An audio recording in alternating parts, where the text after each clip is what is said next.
Bismillahirrahmanirrahim. Alam taro ilal ladzina kharaju min diyarihim wa hum ulufun hadarul maut.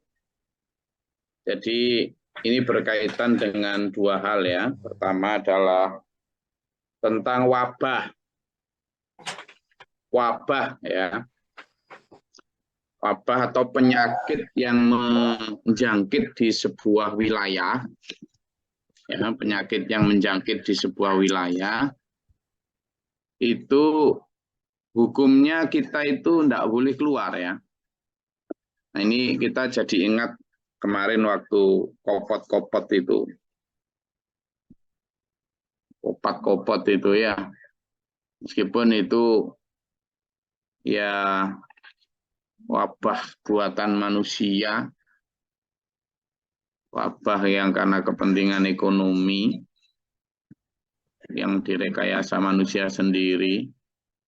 Tapi bagaimanapun ya sama dengan perang yang juga manusia sendiri. Ketika di satu negeri atau di satu wilayah, di satu desa, ada wabah di situ dan sudah menyebar, maka perintahnya itu yang sudah di dalam itu tidak boleh keluar ya. Jadi yang sudah di dalam desa itu tidak boleh keluar. Sementara yang di luar desa itu juga sebaiknya tidak memasuki desa itu. Itu. Ada satu cerita waktu Umar bin Khattab hendak berkunjung ke salah satu wilayah Muslim, gitu. Kemudian di tengah perjalanan ada kabar bahwa wilayah atau daerah yang akan didatangi itu sedang diserang wabah. Wabah itu wabah ngantuk. Enggak, wabah penyakit lah, kayak taun gitu. Wabah ngantuk itu wabah juga ya. Soalnya nular ngantuk itu kalau nggak salah. Kalau di sebelahnya ngantuk itu biasanya terus sebelahnya itu ngantuk. Dimulai dengan menularnya angop. Kalau sebelahnya angop, wah gitu biasanya terus sebelahnya itu ikut angop. Virus, Gus. Iya, itu virus itu. Angop itu virus. Cuma kalau sebelahnya gayeman itu yang satu kalau nggak ada apa-apa ya nggak bisa gayeman juga. Jadi saya lanjutkan ceritanya, Bu. Jadi Umar saat itu berada di satu wilayah, yang wilayah itu masih belum terkena, tapi sedang menuju ke satu wilayah yang terkena wabah. Nah, pada saat itu kemudian berita masuk bahwa ada wabah di tempat yang akan dituju, sehingga diskusi. Nah, dan terbelah jadi dua pendapat itu. Pendapat yang pertama mengatakan, yuk kita tetap harus maju, ini jihad toh. Kalau mati ya mati, enggak apa-apa di sana gitu. Yang satunya jangan.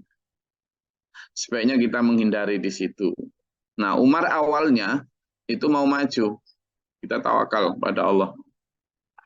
Mati dan tidak itu urusan Allah gitu. Itu. Nah, pas ketika akan maju berangkat, Umar itu melanjutkan perjalanan ke daerah tersebut. Lalu kemudian ada yang menyatakan bahwa Rasulullah pernah bersabda ketika ada satu wabah di satu daerah, sebaiknya kamu tidak memasukinya, hindarinya.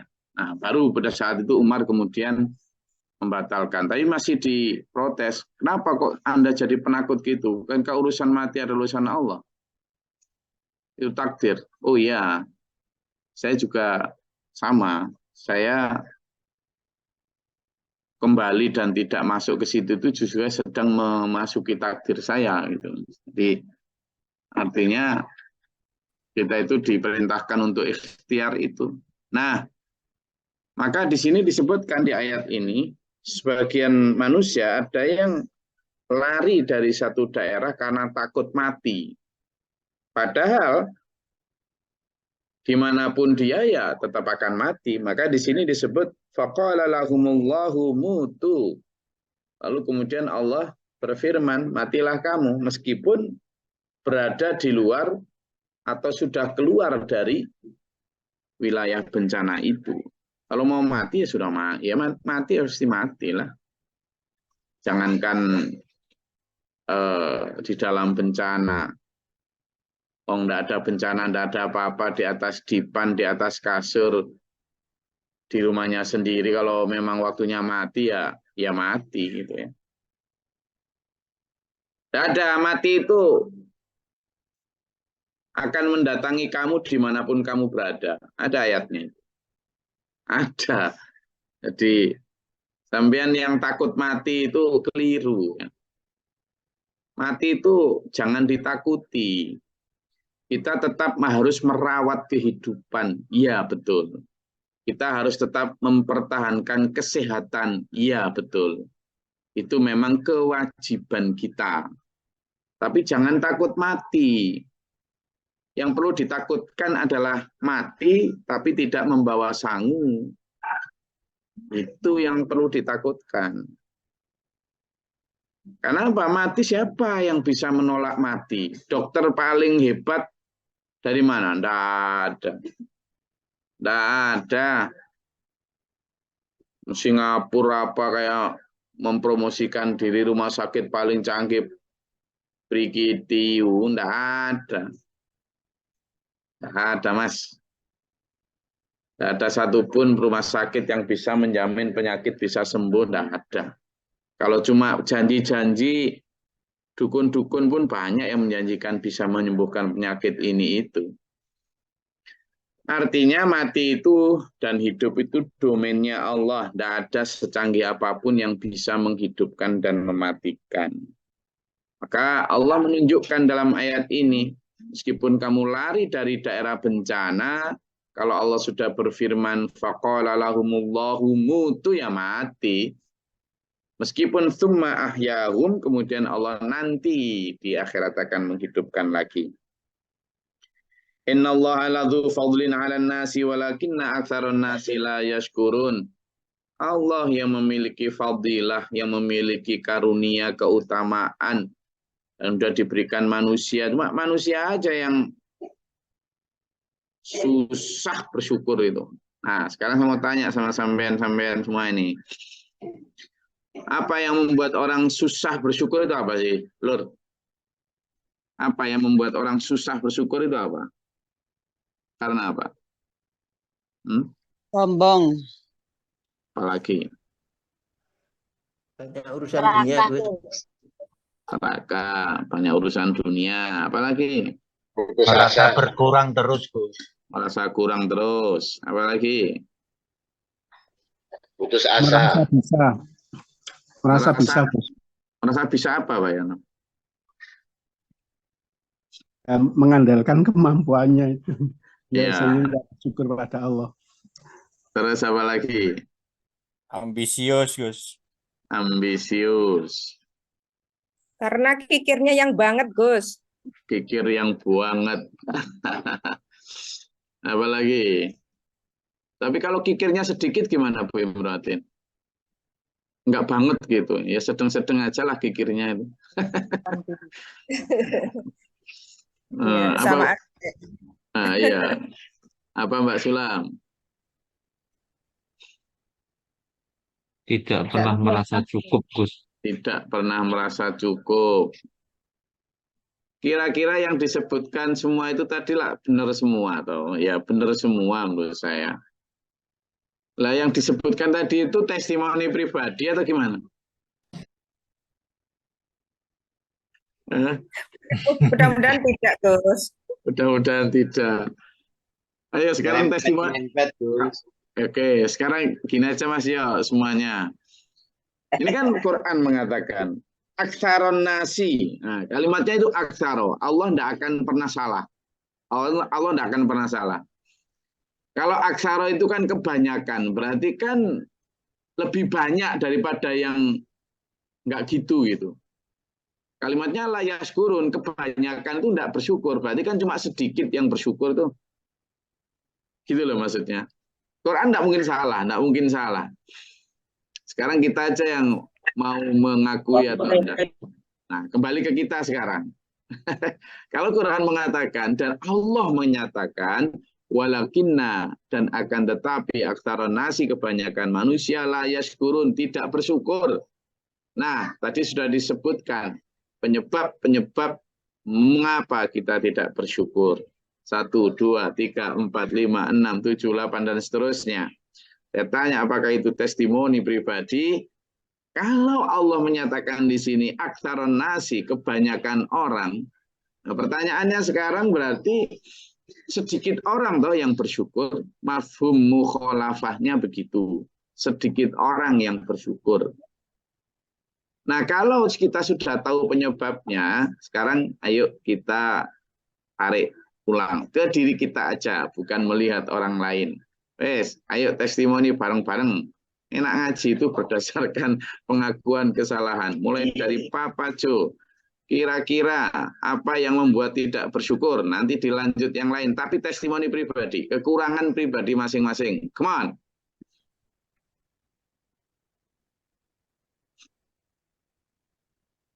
Karena nanti berlanjut pada ayat selanjutnya ini. Mulai dari apakah kita sudah termasuk orang bersyukur atau belum? Kalau belum, kenapa begitu? Come on, ayo.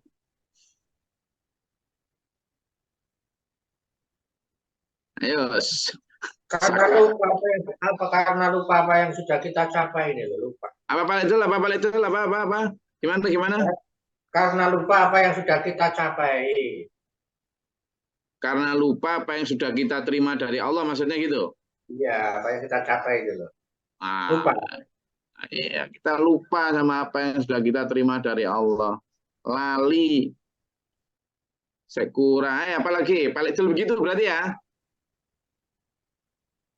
Ya, mengaku berarti. Oke, yang lain, ayo.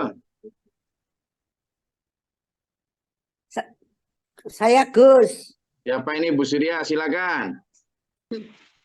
Merasa masih kurang apa yang diberikan pada Allah. Boleh tanya nggak? Boleh tanya Bu Surya. Nggih, monggo. Umurnya Bu Surya berapa? 76. 76 masih kurang apa?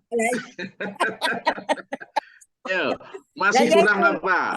Sehingga merasa kurang bersyukurnya itu yaitu kok kurang iki saya njaluk ini kok minta ini. Lah ya, sekarang kan Bu Surya sudah testimoni nih. Merasa kurang apa? Di umur 76 ini merasa kurang apa? Kalau kurangnya yang jelas itu itu anak-anak. Anak-anak itu enggak ada syukurnya kepada orang tua. Aduh, ini. Gimana itu? Saya harus bagaimana itu? Sebagai informasi, Bu Surya ini sarjana lulusan IKIP Malang juga ini. Jadi se-alma mater sama Papa Jo ini. Oke, lanjut. Siapa lagi yang mau mengakui? Kenapa kok kita ini enggak pengakuannya gini? Sampean dan saya masih termasuk orang yang kurang bersyukur atau sudah bersyukur? Kalau kurang, kenapa? Ayo, apa yang belum disyukuri? Ayo, nih Pak Hussein. Silakan. Banyak keinginan, Gus. Gimana? Banyak keinginan, Gus. Sampean ingin apa, Pak Yan? Ya, ingin segalanya, Gus. Tidak ada batasnya kalau Dikasih ini, pingin ini, habis itu ingin lagi. Jadi kalau seandainya sampean dikasih kerajaan dan kekayaan seperti Nabi Sulaiman, masih ingin lagi apa enggak? Ingin lagi, Gus. Nah, itulah. Oke, Bu Supriyatin ada yang mau sampaikan? Biasanya orang itu lupa ada hari pembalasan, Gus, makanya kurang bersyukur. Orang itu siapa, Bu Supriyatin? Jangan, Gus. Loh lah ya, kita ini sedang ayo ngakui diri sendiri. Kalau bahasa Jawa itu kalau ngambil tumo, ngambil kutu di kepala itu apa namanya? Metani ya. Ya. Nah, ayo metani diri sendiri. Kenapa Allah menyampaikan di sini walakinna aktsarun nasi la yashkurun? Kenapa kok begitu? Nah, pertanyaannya kok kebanyakan? Lah, karena saya sendiri merasa begitu. Saya mulai dari saya, Saya mulai dari saya.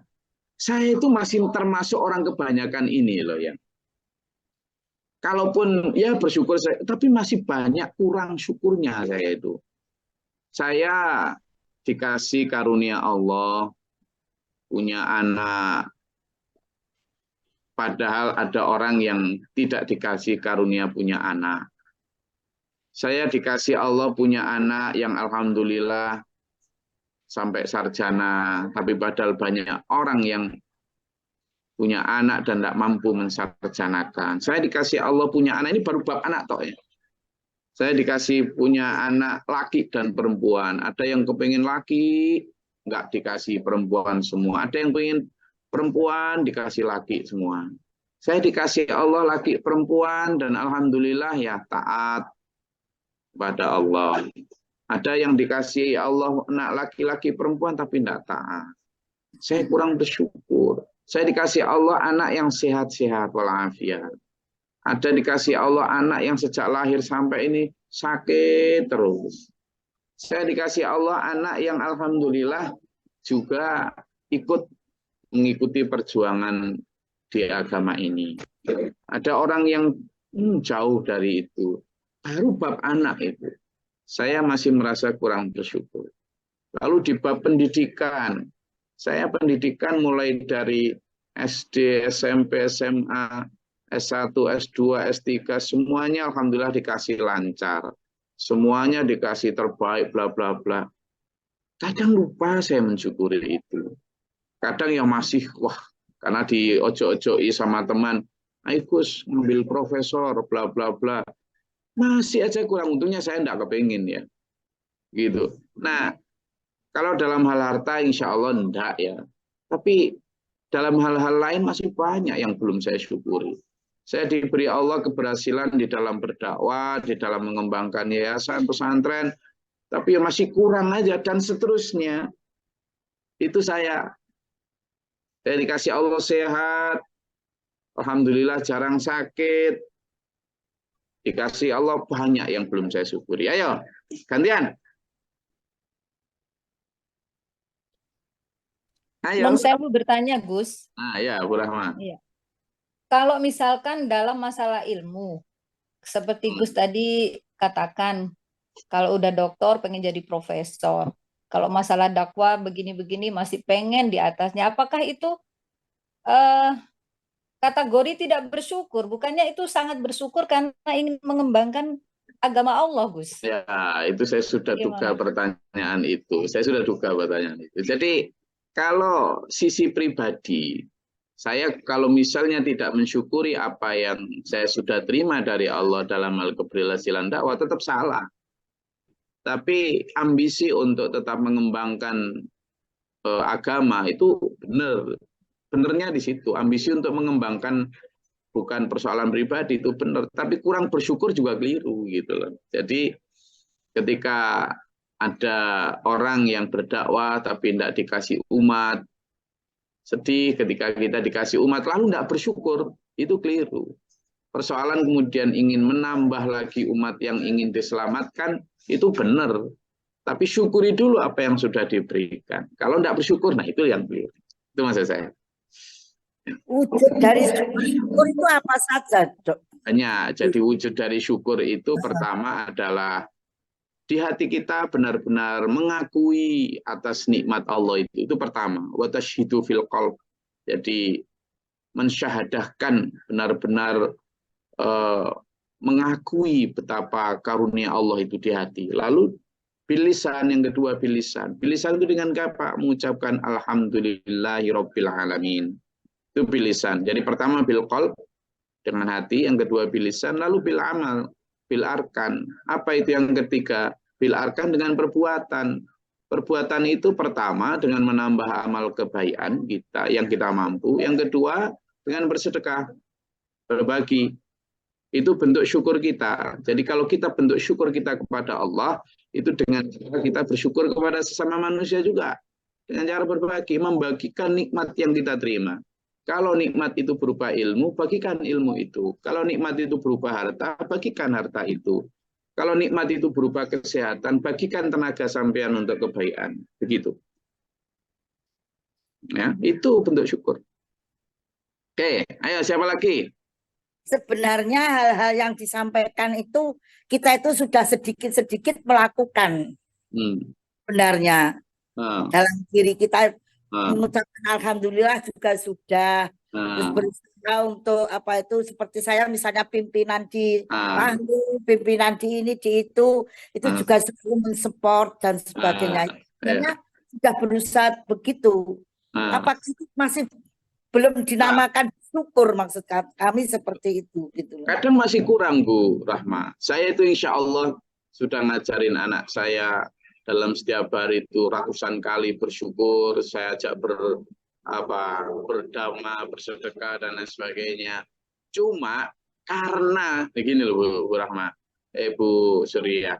Karena Allah pernah berfirman tuh. Jadi ada satu cerita di mana seorang yang ahli ibadah mau masuk surga.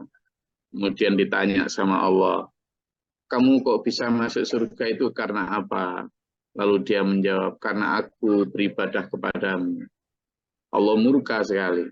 Lalu seret dia ke neraka. Sebelum ke neraka ditanya, menurutmu kamu bisa beribadah itu karena bisa berwudu? Enggak ya Allah. Siapa yang memberi kamu air wudu? Engkau ya Allah. Oh benar. Lalu yang membuat kamu berwudu itu siapa yang memberi kamu niat berwudu? Engkau ya Allah. Lalu yang membuat kamu bisa ke tempat air wudu itu karena buahnya mata yang buat memandang, siapa yang memberi mata engkau? Engkau ya Allah. Dijawab engkau semua. Andaikan kau tidak menjawab engkau, ibadahmu tidak berguna apa-apa. Aku seret kamu ke neraka. Kenapa? Karena bahkan nikmat mata satu saja kau bandingkan dengan 1000 tahun kau beribadah, masih lebih berat timbangan nikmat satu mata itu. Maka kemudian dia dimasukkan surga karena jawaban yang benar tadi. Nah, kita bersyukur kepada Allah, itu tidak ada kata sudah. Kenapa? Karena nikmat yang Allah berikan kepada kita juga tidak ada kata sudah. Andaikan kita misalnya bersyukur kepada Allah dalam bentuk bersedekah, dalam bentuk ucap alhamdulillah, berkata sudah, lalu kemudian Allah juga menyudahi nikmat yang diberikan kepada kita. Gimana coba? Jadi itulah kemudian kita masih selalu kurang. Kenapa? Karena masih banyak nikmat, lebih banyak nikmat yang Allah berikan kepada kita daripada syukur yang kita aturkan kepada Allah. Kita nikmat mata, nikmat telinga, nikmat lidah, nikmat tangan. Kita tidak kena kanker kelenjar getah bening, tidak kena kanker ini, kanker itu. Itu jangankan kok hanya dengan bersedekah 1-2 juta, 1-2 miliar. Seandainya bumi langit seisinya kita sedekahkan milik kita, itu loh masih belum seimbang dengan nikmat yang Allah berikan, satu kenikmatan. Apalagi kita ribuan kenikmatan. Sehingga saya stimulasi anak-anak saya itu untuk bersyukur dengan itu. Tidak akan pernah cukup. Jangankan bersyukur kepada Allah. Semua orang adalah sepakat bahwa berterima kasih kepada seorang ibu karena sudah dikandung selama itu loh. Bumi langit seisinya belum cukup, ya kan? Apalagi kepada Allah. Sehingga ayo kita mengajak diri kita untuk naik ke tingkatan yang lebih baik dengan cara memperbanyak bersyukur, ya. Selanjutnya, qatilu fi sabilillahi wa'lamu annallaha sami'un alim, dan berjihadlah di jalan Allah. Karena ketahuilah sungguhnya Allah Maha mengetahui lagi Maha mendengar. Nah, ini ayat yang 245 ini melek semua.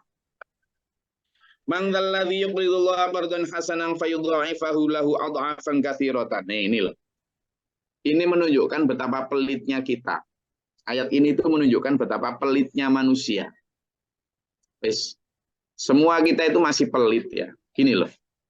Allah kan berfirman begini. Manusia, sedekahkan hartamu. Anfiqu mimma razaqnakum. Kan banyak itu ayat gitu. Sedekahkan, wes berikan hartamu kepadaku, gitu, pada agama. Nah, manusia, gimana kita jungkir balik kok diberikan begitu saja. Itu satu tahap tuh, tahap pertama. Disuruh berikan kok enggak mau. Lalu setelah disuruh berikan ya wes.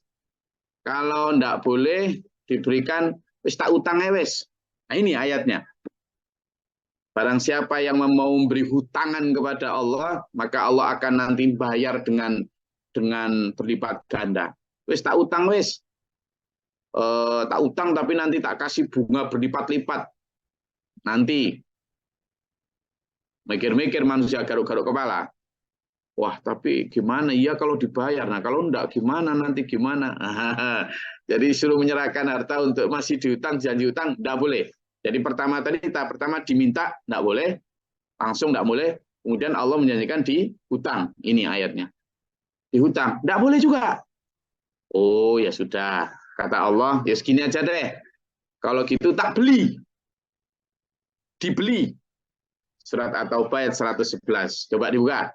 Coba dibuka. Surat At-Taubah ayat 111.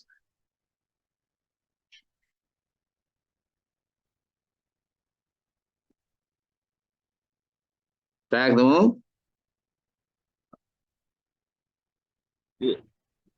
Oke. Gus. Ya. A'udzubillahi minasyaitonirrajim. Bismillahirrahmanirrahim. Sesungguhnya Allah membeli dari orang-orang mukmin baik diri maupun harta mereka dengan memberikan surga untuk mereka. Mereka berperang di jalan Allah sehingga mereka membunuh atau terbunuh sebagai janji yang benar dari Allah di dalam Taurat, Injil, dan Al-Quran. Dan siapakah yang lebih menempati janjinya selain Allah, maka bergembiralah dengan jual beli yang telah kamu lakukan itu. Dan demikian itulah kemenangan yang agung. Allah membeli di situ. Allah membeli. Wes, kalau tak minta langsung enggak boleh. Oke. Tak utang enggak boleh. Oke, sekarang tak beli wes, kata Allah. Tak beli. Dengan cara apa? Tadi itu berjihad di jalan Allah. Itu loh kita enggak boleh. Jadi diminta enggak boleh, dihutang juga ragu, dibeli pun kita masih pikir-pikir dulu. Terus kok pelit gitu kita. Makanya di sini disebut mangdalladzi yuqridullaha qardan hasanan fayudha'ifahu lahu adhafan katsiratan. Lu dikasih, nanti tak lipat gandakan diutangi. Wes utangi aku, kata Allah. Lah Allah itu lo butuh apa sama kita kok sampai utang itu loh. Itu kan saking bebalnya kita sehingga Allah memakai berbagai macam cara, berbagai macam istilah supaya apa? Kita selamat. Supaya kita sadar betul bahwa apa yang kita dapatkan di dunia itu sejatinya bukan untuk kita nikmati sepuasnya di dunia, tapi sejatinya kita diberi Allah kesempatan mampir di pom bensin, di rest area ini untuk ngisi bensin, kita bawa pulang ke akhirat, gitu loh. Kita bawa pulang ke akhirat. Maka diminta enggak boleh, caranya hutang ini, dihutang wes, nanti dibayar di akhirat. Wallahu, gitu kan? Maka Allah akan faidu'ifa'ulahan kathiratan, banyak Allah akan kathiratan. Wallahu yaqbidu wa yabsutu. Dialah Allah yang melapangkan dan menyempitkan rezeki. Makanya sampai ketika lapang maupun sempit, wes berikan aja kalau memang Allah minta.